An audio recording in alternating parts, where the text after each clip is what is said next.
नमस्कार। मैं डॉक्टर अपर्णा मयेकर। जीना इसी का नाम है। इस शीर्षक के अंतर्गत आज हम बात करेंगे मृत्यु एक आत्मबोध।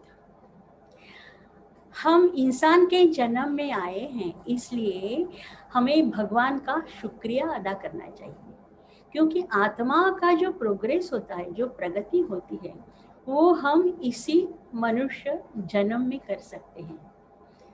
हमने बहुत सारे जन्म लिए और हर जन्म में हम कर्म करते आए। जब तक इन कर्मों का फल हमें भुगतना पड़ता है, जब तक ये बात नहीं होती है ना, तब तक हमें मोक्ष नहीं मिलेगा। और इसलिए हमें साधना करनी चाहिए, मेडिटेशन करना चाहिए, भगवान का करना चाहिए। ये करने से क्या होता है ना, हमारा मन एकदम पहाड़ के जैसा हो जाता है। माने हम जीवित हैं तो कुछ ना कुछ दुख हमारे हिस्से आएंगे।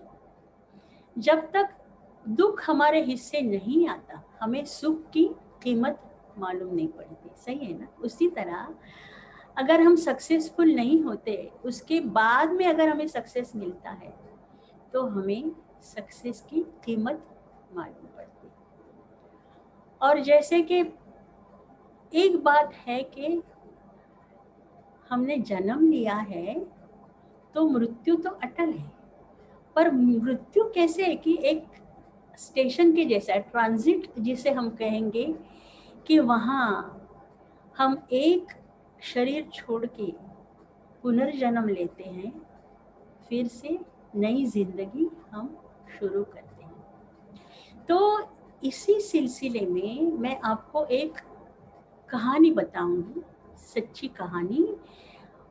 जब वो भगवान बुद्ध का समय था, उस समय की ये बात है। एक गांव में एक औरत, उसका 5 साल का बच्चा एक हादसे में अचानक गुजर गया।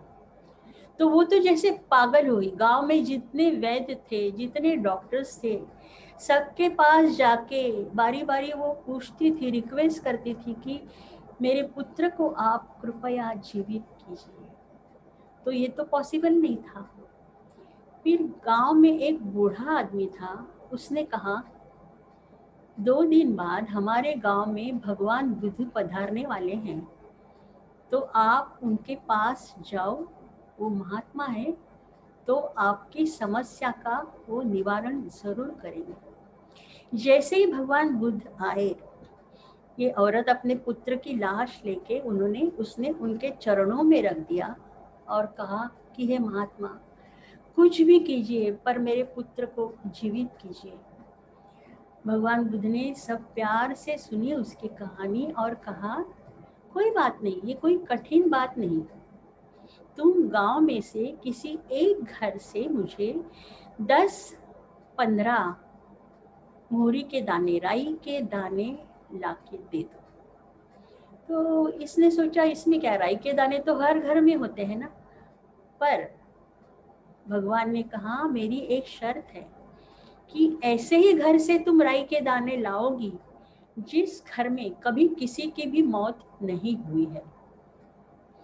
तो इसने सोचा, उसमें क्या है, ऐसा तो घर आराम से मिलेगा।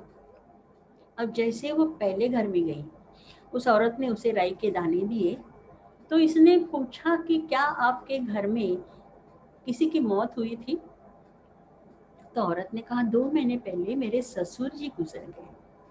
फिर वो दूसरे घर में गई, वहाँ राई के दाने तो मिले, पर उस औरत ने कहा कि 4 महीने पहले मेरे बेटे की एक्सीडेंट में मौत हो गई। उसके बाद और घर में गई तो उस औरत ने कहा कि मेरे पति लास्ट वीक ही गुजर गए। तो जैसे जैसे वो बढ़ती गई हर घर की तरफ, उसकी निराशा बढ़ती गई। शाम तक उसने हर घर ढूंढा, पर उसे ऐसा कोई घर नहीं मिला। तब उसे जाके अंदाजा आया कि भगवान बुद्ध जरूर मुझे कुछ सिखाना चाहते हैं। वो भगवान के पास गई और कहा कि भगवान, मुझे मालूम हो गया है कि मृत्यु अटल है हर किसी के लिए और मुझे अब इस संसार में नहीं रहना है, तो कृपया आप मुझे अपना लीजिए, आप मुझे मेडिटेशन सिखाइए।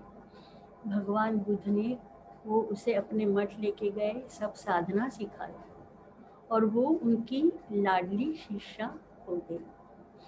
तो ये है ना कि ये बात हमारे पल्ले नहीं पड़ती।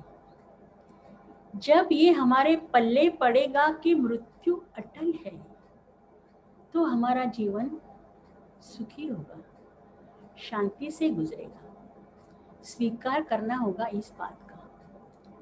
मैं एक सिंगर हूँ, तो बहुत सालों से लोग मेरा ऑटोग्राफ लेते, स्वाक्षरी लेते एज अ सिंगर, और मुझे पूछते कि दीदी आपका क्या मैसेज है हमारे लिए, क्या संदेश है। तो मैं हमेशा ये लिखती हूँ कि detachment is the key for happiness. माने किसी भी व्यक्ति में और किसी भी भौतिक चीज में, जैसे गाड़ी, बंगला, घर, पैसा, आप अटक मत जाओ, तो आप सुखी हो जाओ। और ये मेरा अनुभव है। तो आज का हमारा विषय यहीं पे ख़त्म हुआ। अगले हफ्ते हम मिलते हैं नया विषय लेके। तब तक के लिए अलविदा।